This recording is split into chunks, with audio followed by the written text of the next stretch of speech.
noite, meus queridos. Eu sou a professora Joana Lúcia. Nós começamos o nosso estudo pela BNCC, recorda? Estudamos o documento de orientação que o MEC forneceu, né, a Base Nacional Comum Curricular de Geografia. Vimos que a geografia ela tem uma cara nova agora com a BNCC. Muitos conteúdos que pertenciam a ciências estão dentro de geografia. Muitas coisas de geografia foram para ciências. Isso tem um lado bom e isso um lado ruim também. O lado bom é o seguinte: o conteúdo de Terra e Universo mesmo, né, o planeta, o sistema solar, as galáxias e todos os astros, era um jogo de empurra-empurra. Ciências dizia que pertencia à geografia, geografia, por sua vez, dizia que pertencia a ciências, e ninguém abraçava o conteúdo, né? Ou os dois trabalhavam as mesmas coisas. Agora está bem definido, esse conteúdo saiu de geografia definitivamente e foi para ciências. Todavia, algumas partes dos conteúdos, tanto de geografia quanto ciências, estão bem próximos, como a Lua, os movimentos da Lua e os movimentos da Terra. Tá? Lá no documento fala que espera-se formar um cidadão socioambiental, responsável, crítico, e nós discutimos isso em sala de aula. Né? A geografia agora ela traz a natureza para o meio ambiente, para que o aluno estude, e é um conteúdo aparentemente novo dentro da geografia, mas que tem tudo a ver com ciências no modo de estudar as mudanças que se faz no ambiente natural e pensar em formas de fazer essas mudanças da forma mais sustentável possível. Isso é uma inovação que a BNCC traz e isso tem uma coisa boa, né? Outra coisa nova também é o sujeito e seu lugar do mundo, que é um eixo temático que vai orientar os professores a trabalhar as diferenças culturais, as etnias, o respeito à diversidade, o conhecimento da diversidade brasileira. Isso também é um ganho, tá? E agora nós vamos começar a estudar os objetos de estudos da geografia. Eu apresentei para vocês o plano de ensino na primeira aula. A gente disse, né, o que vocês estudaram em geografia, o que continua e o que mudou. Perspectivas de ensino da geografia. A geografia ela tem 3 perspectivas de ensino.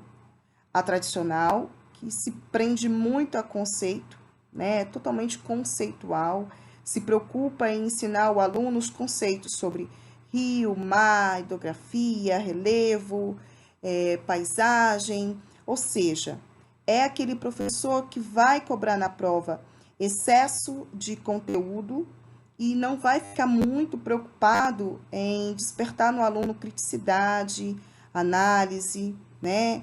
Então, é a geografia que se importa com os conceitos, o nome das coisas, os nomes científicos. Ela foi feita,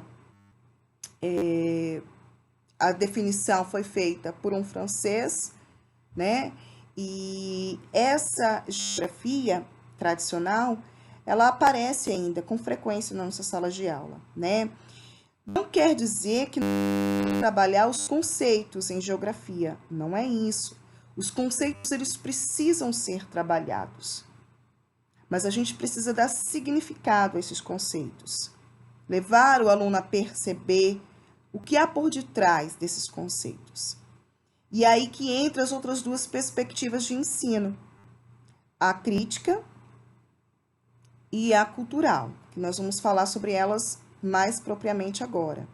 A perspectiva crítica, ela surge em 1960, com alguns geógrafos que acreditavam e acreditam que você precisa posicionar o aluno criticamente frente à realidade e o conceito. Então, por exemplo, eu vou trabalhar um rio, eu citei esse exemplo em sala de aula.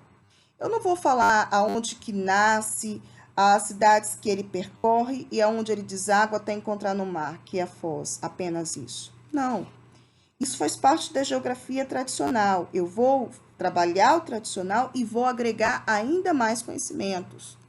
Como? Primeiro, vamos para o conceito de rio.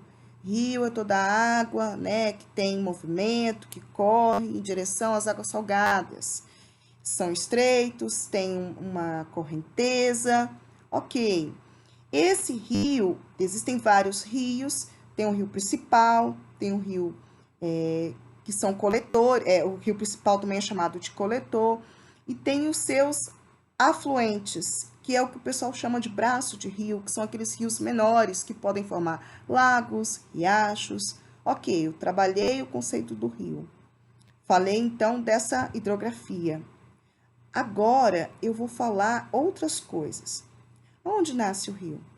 Ah, na cidade tal, do município tal, do estado tal. Passa por quais municípios? Ah, suponhamos o Rio Doce. Nasce na Serra da Mantiqueira, em Minas Gerais, vai passando pelas cidades, passa por cidades mineiras, chega e passa por Aimorés, Baixo Guandu, vai passando Colatina, Linhares, passa por vários outros lugares, né? Eu estou falando a grosso modo. Ok. Até chegar em Linhares, onde deságua na bacia do Rio Doce, essa bacia do Rio Doce, que vai desaguar em urgência. Ok, isso é geografia tradicional. Certo, vou trabalhá-la de forma crítica. Como? Qual a importância econômica que esse rio tem para essas cidades ribeirinhas ou essas cidades que estão, que tem esse rio passando, né, dentro delas? Qual a importância turística? Com a catástrofe, né, que aconteceu em 2015, que os rejeitos de minério lá em Mariana estouraram, né, essas barragens e caiu o rio. Que consequências ambientais isso causou? Quem tomou prejuízo? Como que o meio ambiente vai se recuperar dessa catástrofe? Quais pessoas foram prejudicadas? Quais seres vivos foram prejudicados? Que modificação ambiental nós tivemos?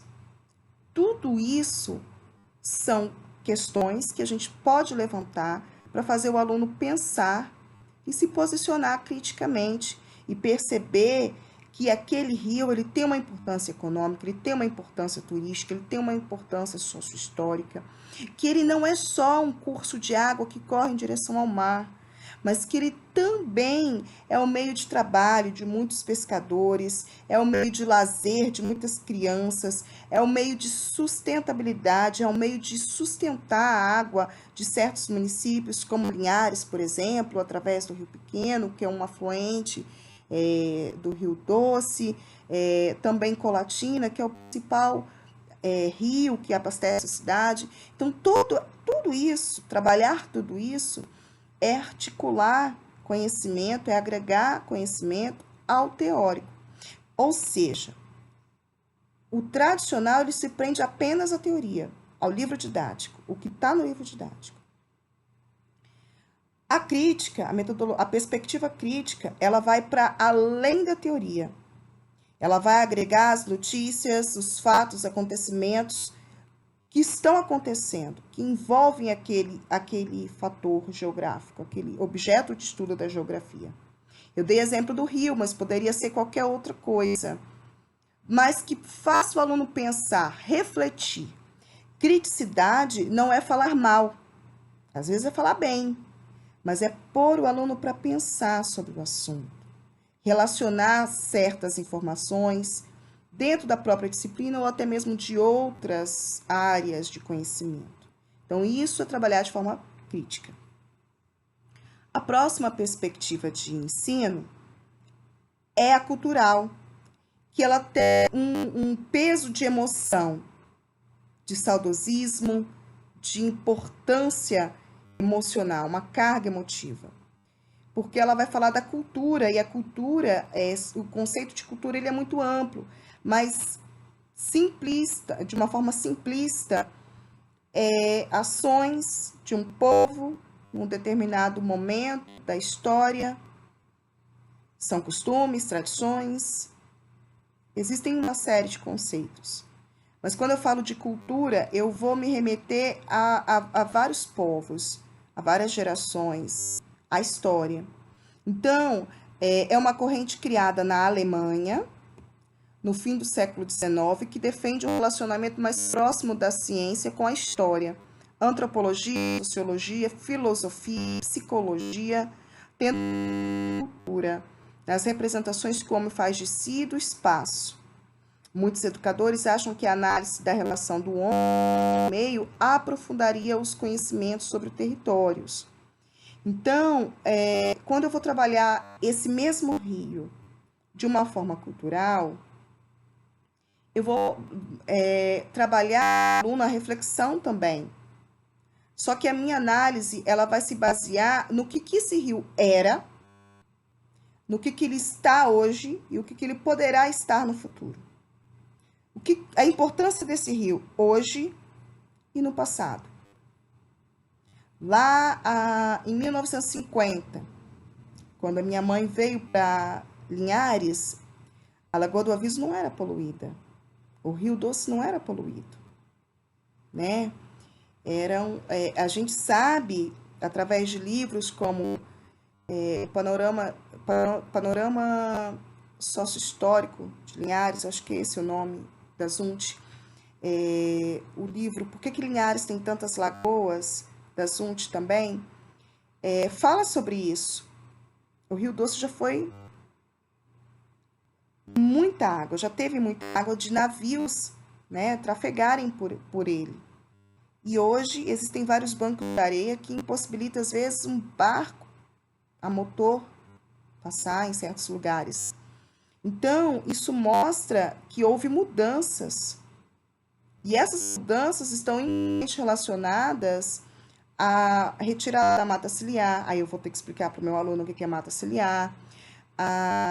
Ao desmatamento, ao assoreamento, eu vou ter que explicar o conceito de assoreamento, a falta de políticas públicas para preservar o do rio, e aí eu vou ter que explicar tudo isso para o meu aluno. Então, eu vou trabalhar de uma forma analítica, mas eu vou fazer com que ele pesquise com os familiares, com as pessoas que moram próximo ao rio, como que era o rio o ano passado, há 10 anos, há 20 anos, há 30 anos, fotos desse rio, pessoas que saibam dizer como eram, que viram, que presenciaram na infância, ou que ouviram seus familiares falar. Então, eu envolvo emoção, eu envolvo a história, e eu dou uma importância, uma carga emocional para este conteúdo, de forma que o cérebro do meu aluno ele vai aprender o que é rio, não só pelo conceito tradicional, mas ele vai associar a pesquisa que ele fez, a conversa que ele teve com o avô, com o tio, com o ribeirinho, com um documentário que ele viu a respeito disso, com um livro que ele pesquisou. Ele vai associar várias outras informações que vai se remeter ao que o rio é, o que o rio é hoje, e a gente pode fazer ele pensar, se não houver mudanças, como vai ser o rio daqui 30 anos? O que eu posso fazer hoje para que há 30 anos, no futuro, né, próximo aí, daqui 3 décadas, ele esteja melhor? Então, isso é um ensino cultural também. O ensino cultural, ele não se despende da crítica, porém, ele faz uma crítica voltada para a cultura, para a sociologia, para a história, para a filosofia, para a psicologia, para o emocional, para a antropologia, a história da humanidade, né, as ações humanas no decorrer do tempo. Então, ele envolve a cultura. O ensino tradicional é o conceito pelo conceito. O que é rio, o que é lagoa, a diferença de um para outro. O conceito por ele puro. Eu vou trabalhar de uma forma conceitual, vou explicar através de aula expositiva, pouco dialogar, vou cobrar o que é rio, o que é lagoa, na atividade, na prova. Vou dar desenho para pintar, identificando rio, lagoa. Vou dar um desenho de uma bacia hidrográfica. Apenas isso. Não vou aprofundar, não vou entrar em detalhes. Então, o ensino tradicional, ele por si só ele é pobre. Para eu ter um aluno que vá conseguir adquirir as competências que a BNCC pede, eu vou ter que agregar mais conhecimentos, eu vou ter que expandir essa visão. Vou ter que sair dessa caixinha do tradicional. E aí a gente tem que ter muito cuidado também, porque eu lembro que eu falei com vocês na sala de aula que não existe a melhor metodologia. O melhor professor não é aquele que trabalha só da forma tradicional, não é aquele que trabalha só da forma metodológica, não é aquele que trabalha só da forma cultural. É aquele que sabe mesclar as três abordagens.